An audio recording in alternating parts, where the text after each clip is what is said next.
the peak of his career, Adidja Azim Palmer, otherwise known as Vybz Kartel, was known as the King of Dancehall.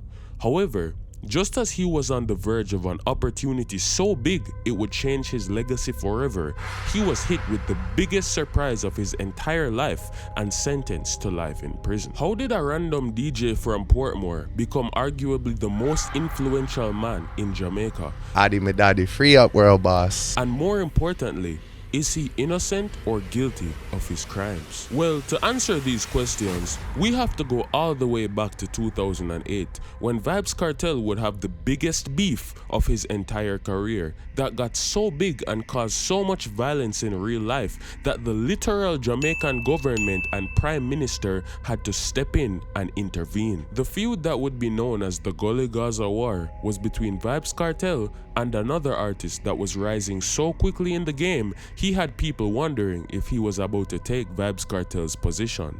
This man's name was Movado. Movado started out in the background of the music industry, writing songs for other artists and taking other behind-the-scenes roles. But all of that would change when he decided to drop his first ever single in 2005, and it became an instant hit. Ever since then, every song that he has ever dropped had made him more and more popular, and the people took to him so much that he was being looked at as the new version of what Vybz Kartel was when he had just came on the scene. To make matters worse, Movado was a protege of Bounty Killer and a very strong member of the Alliance, the same alliance that Kartel had fallen out with just a few years before. After leaving the Alliance, in the songs Kartel would drop, you could find lyrics where he would occasionally diss the members on the Sykes, but it was never anything too obvious. But eventually, these disses grew more and more, and it seemed as if Kartel had started targeting Movado directly. Eventually, Movado seemed to have had enough of the subliminal warfare, and as bright and brawling as he could possibly be, he released a 3-minute diss track aimed at Vybz Kartel titled New Name for Informer, Mr. Palmer. And so the audience had no mistake as to who he was talking about. In the song, he accused Kartel of being an informant for the police, along with a number of other very disrespectful things. And of course, in true Kartel fashion, he wasted no time in responding with another song called Movado. The warfare of these two giants going at it, along with the fact that they each had superstars who were sworn enemies on their team, Bounty Killer with Movado and Kartel with Beenie Man, the warfare got so big that it split the country into two factions. The Gully side, representing Movado's place of origin, Cassava Peace, which is located on the side of a gully in Kingston, and Gaza, which refers to Vybz Kartel's home community in Portmore. The war between Gully and Gaza got so intense in the music that, I kid you not, real violence in real life started to take place between the fans of each side. And you could see Gully and Gaza graffiti starting to pop up in random places, and people took their supposed affiliation to either side extremely seriously. It was to the point that several shootings started to take place, and even tourists were being attacked in certain places for playing Movado's music in Gaza territory. Police even investigated several schools where vendors could be seen selling explicit material supporting either side, showing gory and blood-ridden images to the children of either artist holding the severed head of the other artist and other disgusting depictions. The war between the sides of Gully and Gaza got so bad that the literal government had to decide that they were going to get involved, and in March 2007, an official press conference was organized with many police present to have Vybz Kartel and Movado publicly declare that their beef was over. Imagine one music beef will get so bad so till the government have to step in bad, bro. So you know, say them man the thing different. Now this period of peace lasted for a while, but of course, I think we know damn well say that never did a go last. And shortly after, they were right back at it again, flinging diss track after diss track after diss track. The animosity was so high that naturally everybody in the dancehall community was expecting that this would be the main clash of that year's upcoming Sting. And of course, they were absolutely right. In one of the most iconic nights of dancehall history, Adidja Palmer could be seen walking onto the stage fully clad in camouflage uniform, while Movado was seen dressed as a police officer. The two clashed back and forth for what seemed like an eternity, until it eventually ended when Movado walked off the stage. This is what led the majority of the Gaza fans to say that Kartel won the clash. However, of course, the Movado fans were not having it, as they believed that Movado was the true winner of the clash. And just like that, we were right back where we started, with Gully vs Gaza blazing with tensions hotter than were ever seen before. With even more violence popping up in the streets yet again, it was to nobody's surprise that the government decided it was time to officially end this once and for all. And so on December 8, 2009, the Prime Minister himself, Bruce Golding, stepped in to intervene in this musical beef and summoned Vybz Kartel and Movado in the same room for a public broadcast, where many thought that there was a good chance they still didn't like each other. But of course, they did what they had to do for the camera. The government saw this beef as such a big issue that they implemented certain conditions to be followed just to ensure that the beef was sealed once and for all. And surprisingly, the two artists actually left all the previous controversy behind and surprisingly decided to move on with their lives. But did they really move on with their lives though? Or did they just become more preoccupied with more pressing matters? Because just a year later, Movado's son was charged and convicted of murder, which led to a long string of events that ultimately ended with Movado leaving Jamaica. And Kartel? Well, if him did think Movado did have fame legal situation bad, he had no idea what was about to come his direction and ruin his life as he knew it forever. After the massive popularity of the Gully Gaza war, Vybz Kartel was on such a legendary trajectory that he was now being seen as the new King of Dancehall. He was dropping hit after hit after hit, with songs like Rampin' Shop debuting on the American Billboard Hot 100.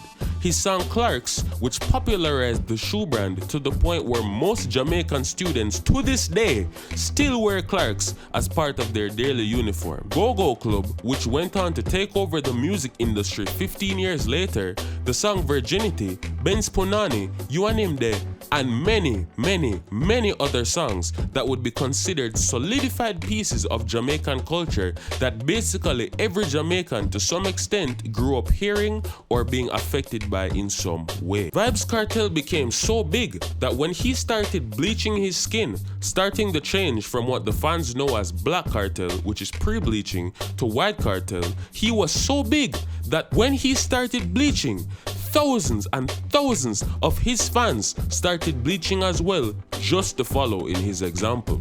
This man even released his own brand of cake soap just for people bleach, and it literally sell out like wildfire. Now of course, the mainstream Jamaican media saw this almost Michael Jackson-like level of Jamaican popularity and decided that they needed to cash in.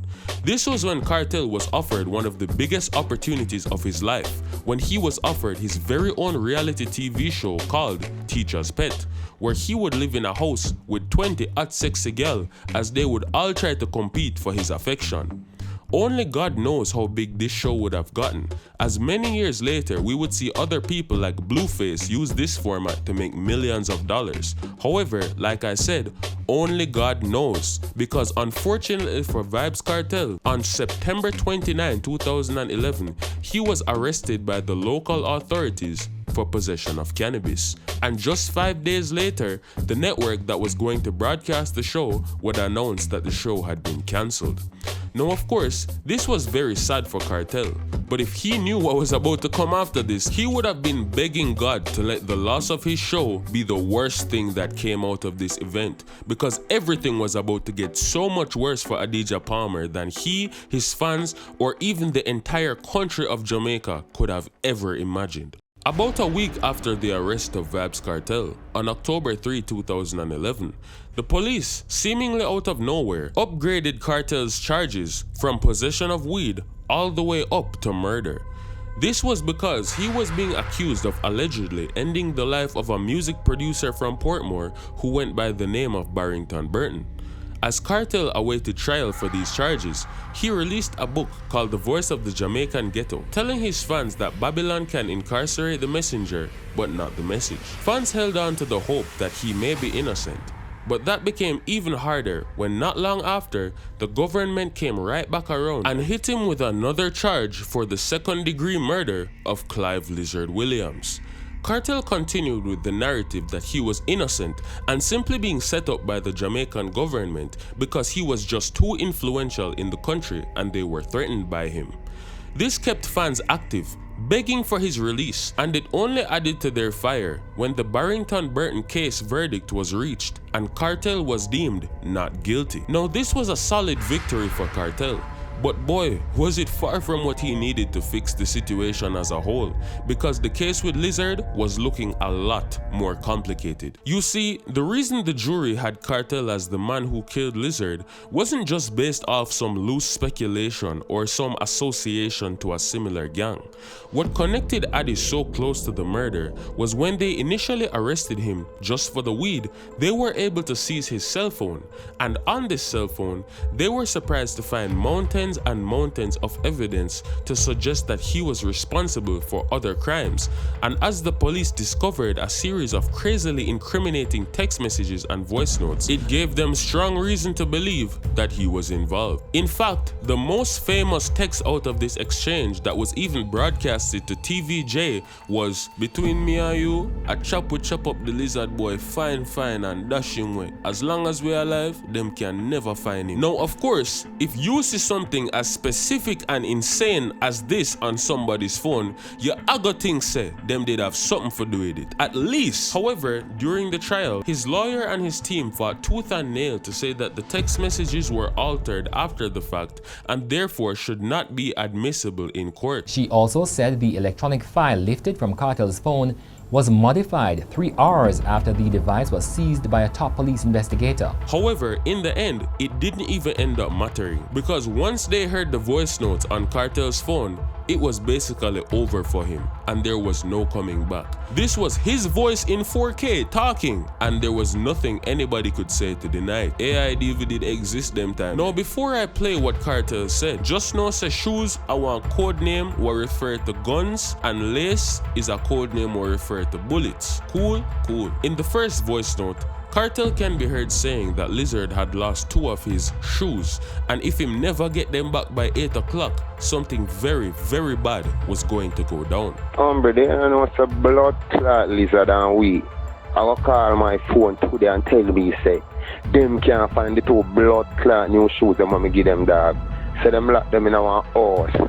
Side of all feet to a bill up dog in a blood clot house, they lock 2 shoes and can't find my bum buckler shoes, bridging. And I come tell me, fuck your mates, dog. I just tell them, say, make sure I get my shoes by 8 o'clock in a bad man. Batty boy, them I tell me, say, they can't find 2 of my shoes in a dog. I kill one of them, you know, I give them till 8 o'clock to get one bum buckler shoes. As a dead blood clot, man. That, you know. The voice notes were being sent as part of a conversation between Kartel and one of his associates, Problem Child. And this is what Problem Child had to say in response to Kartel's frustration. I want to tell you, man, them do it already, you know. They make them get no more chance to do that again, you know. I tell you straight, you know. I bust anytime after 8 and a man again a good talk on it, Dan. Bust off a man head and here we go do. You got bust off a man that live down there, and one of the strange man down there. 2 man that you got bust off one time. You can't afford for so much things I get missed up, madam. A joke thing. The situation appeared to be that since Lizard had misplaced 2 of the guns, Kartel and Problem Child had suspected him of having sold them to an external party. And the woman can tell her instantly, say, the boy will go country ready here, move the shoes for sell it, move the shoes them for sell them, you know, dog. And in order to maintain their street cred, they could never just sit back and allow something like this to slide. My Dan, don't let them get too comfortable neither, you know. That can reach him back in the night or a morning, and for them back on the hands, just a man forget to wake up. Not forget too comfortable, because them go like them one style blood clot man thing. Right, and them boy enough to sleep, all of them beds 9 hours a night, and them supposed to pray a bag of thing them for up. Not sleep for no man until the thing them forward, madam. The exchange continues until Kartel says this, and then goes off the grid for a while. Real thing, bad man. I'm a real bumbucker thing, that big woman thing. Yeah, I hear about it, man. After this, some time passes and Problem Child links Kartel for an update on the situation. My dad, what the program? Don't hear from yesterday, you know, some of them I pray and I wonder how I go. Same thing as the rest of man, the boy, him take the thing them dog, but the boy mama up the dog. Dash me, I make the man them dash away now, hombre. No, just to confirm, Lizard's mother did not actually end up being dashed away and actually ended up becoming one of Kartel's lifelong enemies, begging and pleading for his death in exchange for what happened to her son. Me picnic never do him nothing. Me picnic never do him nothing. Me say, him a go dead and cancer go kill him in there. Him a go tan there. But back to the story. The two continue exchanging words and frustrations about not being able to find the misplaced shoes until Kartel says to Problem Child, Yeah, I go on things, man. You don't have to say nothing, man. Just listen. And then radio silence. A few days later, Problem Child hits up Kartel while he's in the middle of getting a new tattoo and asks him about some very interesting news that he had just come across. I got a problem, child. Me there put on a tattoo star. Oh, you just see tattoo? Yeah, a bride of Chucky, man. I hate a Lizard and the new boy, my name Browns. Two of them me used to get dashed away, you see me? Be a man a call me and ask me if me here, you know. You see me? And a nigga from Night Town just called me a while ago and say, 2 man get dashed away for the ends. So me I said to him, say, me I behave like me don't know who him attack, you see me? Yo, tell me exactly where you hear, bad man. Come on, where I go on. So who them say dash them way? Out of the blues, me just hear the man and say, yo, dash a Lizard in me. I say, blood clot. But me I say to myself, Lizard get dash, I'm not hear from you. On top of this, there were also messages from Lizard himself to his girlfriend, who was begging her to call the police because he feared that Kartel was about to kill him, and she said that he sounded like he was having a breakdown in fear of his life. And perhaps the most damning of all was the video footage that was leaked of Kartel and his associates preparing for what they were going to do to Lizard once he stepped into the house. This can't kill him, but you have to swing it right and make it catch me.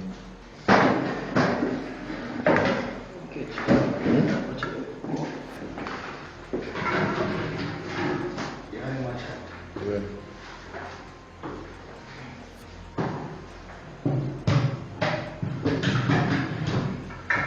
No, you ain't say no. I'm killing you alive. I'm stabbing you in the neck. I could have seen. I see you my boy now.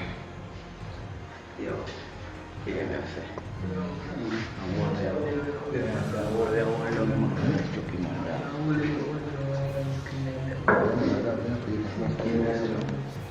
hold him down. I'm going to cut that throat. Yeah. Now, with everything we just saw, I'm not gonna lie, even from a completely unbiased perspective, I have to say this is insane. Even hardcore Gaza fans had their opinions changed by watching this. And I guess the jury did too, because after all of the evidence that came to light and hearing Kartel talk about threatening to kill Lizard, why he was going to do it, the video footage, the text messages of Lizard to his girlfriend, and everything that came up about how Lizard's body was allegedly discarded afterwards, the jury decided to rule guilty. And on the 4th of April 2014, after the longest recorded trial in Jamaica's entire history, the King of Dancehall himself, Adidja Palmer, was sentenced to life in prison. But of course, regardless of him being found guilty in court, in people's minds, that had nothing to do with the music. Many people naively thought that this would be the end of Kartel's career. But of course, being arguably the most influential man in Jamaica at the time, there was no way those prison guards were not bumping his music behind closed doors. I mean, everybody loved Vybz Kartel. And so it was no surprise that new music was still regularly being uploaded, and is to this day still regularly being uploaded to his YouTube channel. I mean, that just goes to show you there is really levels to this thing. And if you want to hear the full story of how Vybz Kartel got to that level in the first place, watch the part 1 of this video on your screen right now that shows the entire life story of Vybz Kartel and how he became the King of Dancehall. And of course, as always, the dancehall has been decoded.